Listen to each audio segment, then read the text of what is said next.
Estamos ya con el doctor Mauricio Alarcón Salvador, director ejecutivo de Fundación Ciudadanía y Desarrollo, y también representa a Transparencia Internacional en el Ecuador. La elección de Guillermo Lasso nos da un abanico de opciones que extraordinariamente oportunidades tiene la derecha clásica, ¿no?, e inmóvil para reinventarse. ¿Cuál es la lectura que podemos tener de todo este proceso electoral? Siempre se decía que esto era una muerte crónica, de una muerte anunciada, porque definitivamente este acuerdo que logró en su segunda vuelta electoral el presidente electo, digo, de articular fuerzas políticas de diferentes movimientos y partidos, y también esta palabra que es mágica, pero que no la podemos devaluar, doctor Mauricio Alarcón, el reencuentro y la agenda de desarrollo del país, dos palabras claves que podríamos encerrar en una de ellas, que sería la gobernabilidad, son los ejes claves para este nuevo desafío del gobierno. Mauricio, buenos días, bienvenido. Buen día, José Luis, y un saludo a toda nuestra teleaudiencia a través de la señal de Antena 7.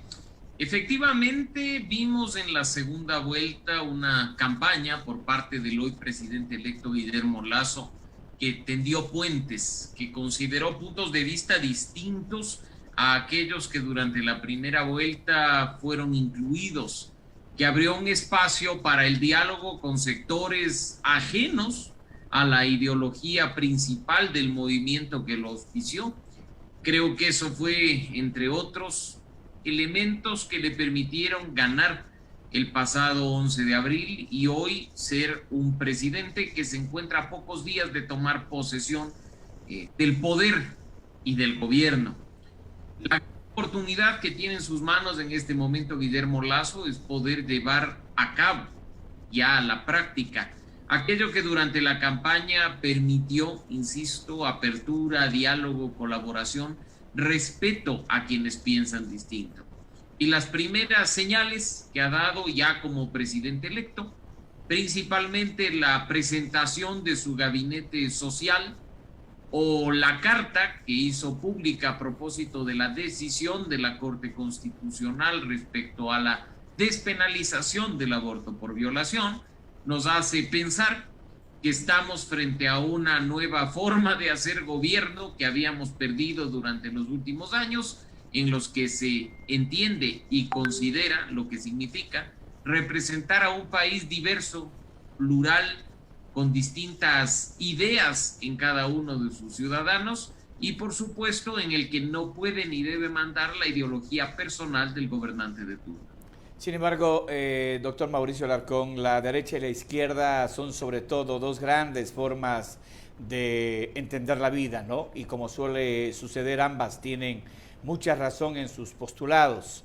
La distorsión de las demandas de ambos lados por parte de liderazgos interesados. Aquí, por ejemplo, cabe lo que significaría la incapacidad de conciliar intereses comunes en el bagaje de enfrentar y desmontar. Y lo que decía usted, hay que tratar de entender lo que es un acuerdo y no una negociación bajo condiciones sine qua non. Es decir, hoy le toca jugar al propio presidente electo y su equipo de colaboradores más técnicos, con experiencia, digo, desarrollar un muy buen juego de ajedrez, llamémoslo así, en la Asamblea Nacional. Recuerde usted que Izquierda Democrática y Pachacuti ya se adelantaron, como que se levantaron muy temprano y se quedaron en segundo plano el propio movimiento Creo. Indiscutiblemente. Y el llegar a acuerdos no significa, José Luis, caer en el reparto. El llegar a acuerdos no significa tampoco negociar por debajo de la mesa. En especial cuando al inicio de un nuevo periodo, tanto de gobierno como legislativo, todas las fuerzas políticas siguen utilizando el discurso de que han llegado para trabajar por el bien del país. Creo que hay de nuevo una oportunidad para que demuestren que esto es real, que hay una voluntad real, valga la redundancia, de que se trabaja en función de todos los ecuatorianos y no en función de un interés específico, bien sea personal de un legislador o bien sea particular de una organización política. Por supuesto, es complicado que quien llega a la presidencia lo hace con menos del 10% de representación en la Asamblea Nacional, de manera directa, por supuesto, pero yo creo que adelantarse a la primera sesión que tendrá lugar el 14 de mayo y empezar a buscar acuerdos como el que ya se ha dado entre Pachacutic y la Izquierda Democrática, o el que al parecer ya existe entre el Partido Social Cristiano y el Movimiento Creo, son necesarios y saludables siempre y cuando sean manejados con transparencia y con rendición de cuentas, que se le diga a los ecuatorianos qué está detrás, para que después eso no se convierta en un aquelarre y volvamos a tener una asamblea con poca credibilidad y poca confianza por parte de la ciudadanía. Veamos, como he dicho, lo que ocurre el próximo 14 de mayo, en que tendrá lugar la primera gran prueba de fuego consistente en la designación de autoridades legislativas y muy probablemente ya la conformación de comisiones al interior de la Asamblea Nacional. La experiencia que ha tenido la Fundación Ciudadanía y Desarrollo, y usted también que representa Transparencia Internacional, en un informe de Ciudadanía y Desarrollo establece que el índice de percepción de la corrupción en el Ecuador, elaborado por Transparencia Internacional en la edición 2020, muestra que Ecuador ha obtenido una puntuación del 39 sobre 100 puntos y se ubica en el puesto 92 entre 180 países evaluados. Esta es la mejor calificación obtenida para el país desde el año 2012 hasta el año 2020. Ustedes tuvieron la oportunidad maravillosa, diría yo, de haberse encontrado con el presidente electo, con el vicepresidente, con su equipo, y algo que nos agradó a los ecuatorianos y que es una esperanza y un desafío, y lo dijo en la reunión que tuvo con el AME y los alcaldes: definitivamente vamos a combatir la corrupción, cueste lo que nos cueste, y desde el primer día de su gestión, lo dijo el presidente. Así es, José Luis, y lo más importante, a propósito de las cifras que mencionas, es que no nos quedemos en lo que puede ser una ganancia mínima respecto de lo que en realidad ocurre en el país. Si bien es cierto que en nuestro último índice de percepción de la corrupción el país mejora, no solo en su puntuación, sino en su posición, la mejora es mínima. Y esto no es motivo de orgullo cuando tenemos un país que ha normalizado la corrupción, en el que la integridad, la ética y la honestidad de los funcionarios públicos se cae a pedazos, y donde nuevamente voy a utilizar el término, tenemos la oportunidad de empezar a cambiar las cosas desde adentro. Efectivamente tuvimos un encuentro en la segunda vuelta, durante la campaña de segunda vuelta, con el hoy presidente electo y su equipo de trabajo, en el que hicimos énfasis en la necesidad, y las palabras son de él más que nuestras, de trabajar con un gobierno abierto y transparente, un gobierno que se enlace de manera directa a la sociedad civil y que a la vez rinda cuentas e informes sobre la gestión, que a través del poder de los datos abiertos abra posibilidades de colaboración con los distintos sectores y actores, sin descuidar, por ejemplo, la necesidad de implementar normas éticas y procesos de regulación al interior de la infraestructura estatal con el objetivo de lograr buenos resultados. Creo que además el mensaje empieza a calar cuando, por ejemplo, frente a una norma tan importante como la nueva ley de comunicación o ley de garantía de libertad de expresión, como lo ha anunciado el hoy presidente electo, no se impondrá, y ya lo ha confirmado, un proyecto que venga del Ejecutivo, sino que en el primer día que asuma su mandato será puesto mediante prácticas de gobierno abierto a disposición de los actores y sectores interesados para que puedan hacer colaboraciones concretas y puntuales para reforzar y nutrir un proyecto que represente a todos. Esa es la forma en que esperamos se gobierne durante los próximos 4 años, sin imposiciones, sin caprichos, con apertura al diálogo, pero sobre todo a la construcción. Que no nos quedemos tampoco como ecuatorianos en la crítica vacía, en la crítica hueca, sino que demos pasos en firme a la co-creación, a la colaboración, a la colegislación, porque el gobierno no puede ni debe estar únicamente en manos de los funcionarios públicos y las autoridades, sino que debe ser un espacio para la participación activa de todos los ciudadanos. Qué coincidencia, ¿no? Y me quedo con sus palabras finales para formular la siguiente pregunta. Los ecuatorianos no tenemos que esperar cruzados de brazos en nuestra zona de confort y decir vamos a darle tiempo regresivo, 100 días a partir del 24 de mayo hasta el 6 de septiembre, transcurrirían 100 días y decir muy bien, a partir de estos 100 días empezamos a criticar a diestra y siniestra. Lo que usted decía, no se trata de un gobierno de creo o de aquellos partidos que apoyaron en la segunda vuelta. Se trata de un gobierno de todos y para todos. Es lo que se trata, Mauricio, con la experiencia que usted ha tenido en estos procesos electorales. Primero, como observador internacional. Segundo, que como observador de transparencia en lo que respecta a la Asamblea Nacional. ¿Cree usted necesario que hay que definitivamente sanear esa Asamblea Nacional con el respeto que se merecen muchos de los funcionarios de carrera en la Asamblea? Me refiero en el sector administrativo de la Asamblea, porque también hay niveles de corrupción, como también hay nuevos asambleístas y otros que se han reelegido. Digo, hacer un proceso de saneación, de sanearlos, de decirles muy bien, señores, aparte de la ley de transparencia, aparte de la ley de participación ciudadana, aparte de los gobiernos abiertos o datos abiertos, hay una Fundación Ciudadanía y Desarrollo que tiene un observatorio que los está mirando, que los está observando y que ustedes tienen que desde el primer día, mi querido Mauricio, y en eso quiero recalcar, recuerde que usted también es garante de la campaña de la puntualidad. Desde el primer día tienen ustedes que tomar en consideración quiénes son los asambleístas que llegan puntualmente, que están puntualmente para votar a favor o en contra de un proyecto de ordenanza y también están puntuales para presentar los informes de comisiones. De eso es lo que se trata, no solamente colocar el dedito porque de acuerdo al reglamento interno, asambleísta que no se registra es día descontado. No, señor. Todos estos procesos tenemos que, decía usted, más la integridad, el código de ética, más la transparencia, ¿no es cierto?, que son elementos, eso es combatir la corrupción, eso es ser transparente, Mauricio. Así es, José Luis, y lo más importante es que tanto la nueva asamblea como el nuevo gobierno no tengan tolerancia con la corrupción.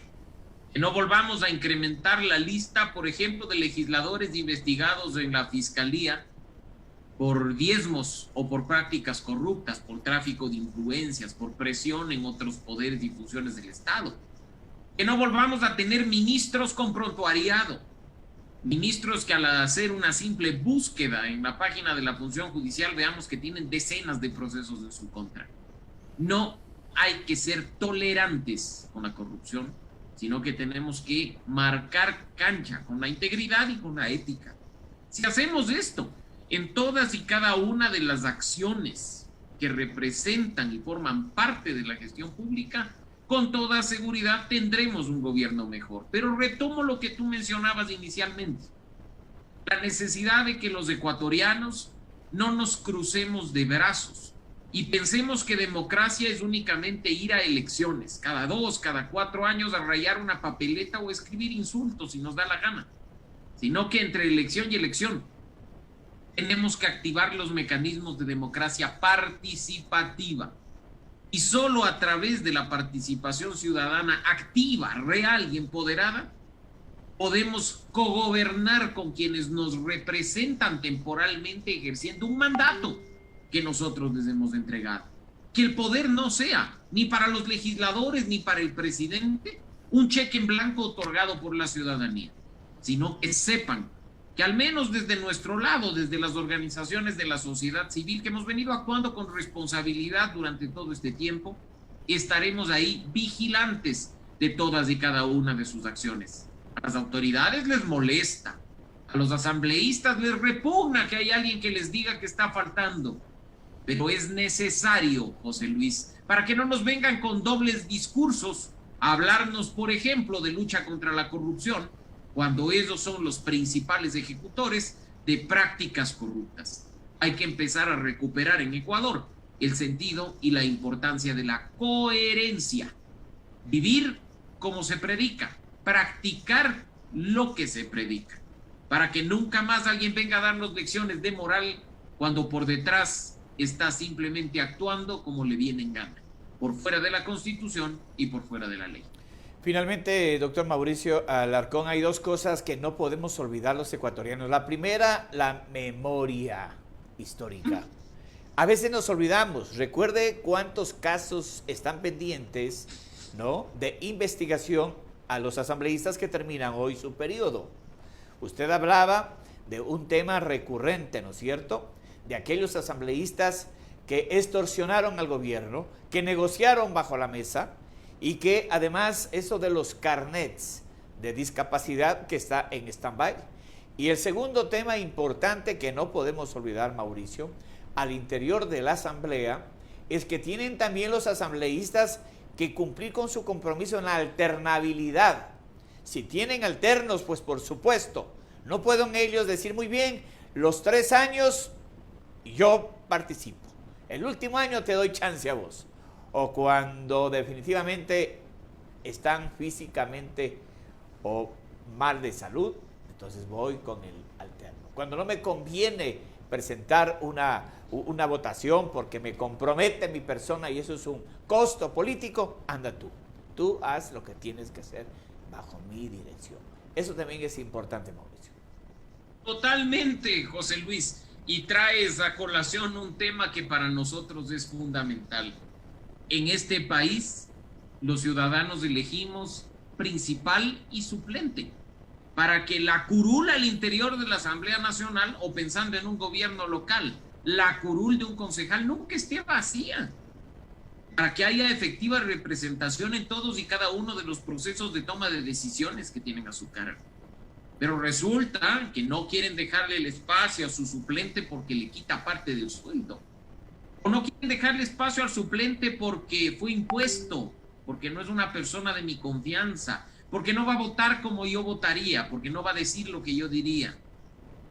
Y simplemente esa curul o queda vacía, o como tú decías al inicio, van con su tarjetita y marcan asistencia y nada más.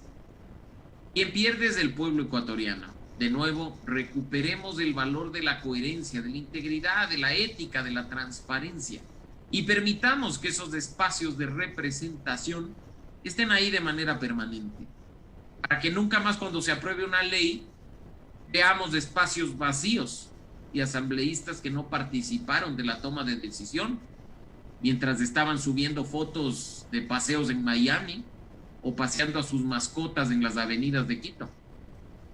Porque lo más importante es que efectivamente quienes llegan a esos espacios de poder y de representación lo hagan pensando ya incluso no solo en sus electores, sino en todos y cada uno de los ecuatorianos. Ojalá empecemos, como ya hemos visto en algunos casos, a ver una política distinta, una política íntegra, una política honesta, que nos haga a los ecuatorianos recuperar la esperanza y sacar a algo tan importante como la política nacional del cochambre en el que se encuentra. Bien, Mauricio, necesitamos una democracia participativa, y esa democracia participativa a través de la sociedad civil, y digo de nuevo, no esperar en tu zona de confort de que pasen los 100 primeros días. Desde Fundación Ciudadanía y Desarrollo, desde FARO, desde Fundación CAGE, desde todas las organizaciones de la sociedad civil del Ecuador, desde usted ciudadano y ciudadana que nos esté escuchando, estamos en la obligación ineludible y en ese compromiso cívico y patriótico de decir, muy bien, este reencuentro construyámoslo desde la sociedad civil. Lo que siempre hemos dicho, Mauricio, tenemos que ciudadanizar al Ejecutivo, ciudadanizar la Asamblea Nacional, ciudadanizar la prefectura, la alcaldía, la junta parroquial. ¿Qué quiere decir con eso? Bajar desde arriba hacia abajo, y construir las políticas desde abajo hacia arriba. No esperar que el ciudadano llegue al despacho, sino que la autoridad llegue al ciudadano. Lo que siempre se ha dicho, esta palabra mágica, está en territorio.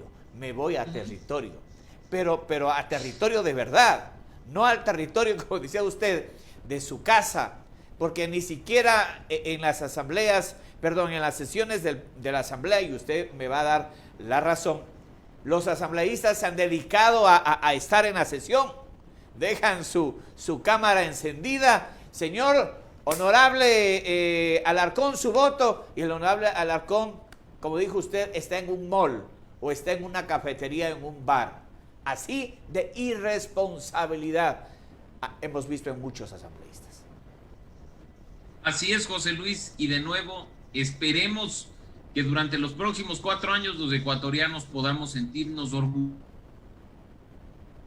y no avergonzarnos de sus prácticas corruptas y poco ajustadas con la integridad y la ética. Y por supuesto, si es que casos se dan, que activemos los mecanismos y herramientas de participación ciudadana para recordarles a nuestros representantes que quien manda es el ciudadano. Y tomaremos cartas en el asunto de manera permanente para que se sientan efectivamente vigilados por los ciudadanos, por las organizaciones, por los medios de comunicación y sobre todo que rindan cuentas de sus actos. Observatorio Legislativo, datos abiertos, Escuela Anticorrupción de Ciudadanía y Desarrollo como un plan piloto en el país. El corruptómetro desde Fundación CAGE. Juntos vamos a trabajar por cambiar esta cultura, por la transparencia y en contra de la corrupción. Muchas gracias, doctor Mauricio Alarcón Salvador, director de Fundación Ciudadanía y Desarrollo. Muchas gracias, José Luis. Un buen día a todos quienes siguen la señal de Antena 7.